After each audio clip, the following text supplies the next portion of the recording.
fatto molto grave per il quale abbiamo ricevuto anche nei confronti di questi imprenditori una richiesta di misura cautelare di arresto domiciliare.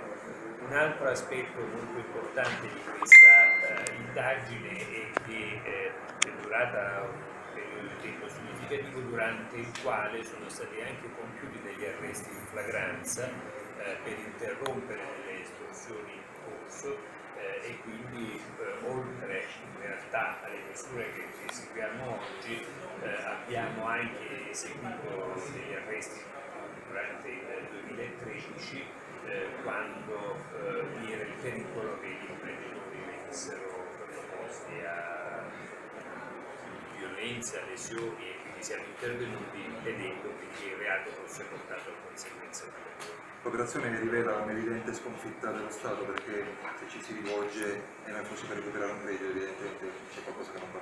Non posso darle torto, infatti il problema fondamentale è quello di far funzionare la giustizia civile.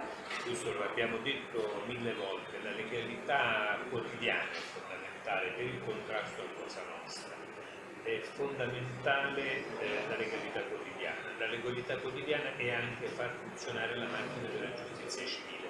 Questa per me è una priorità, lo vado ripetendo da molti anni, da prima ancora venissi qui a Catania.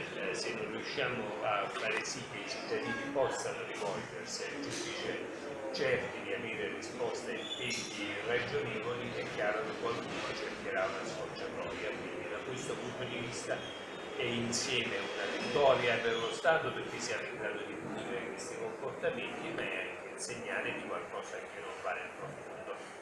Grazie.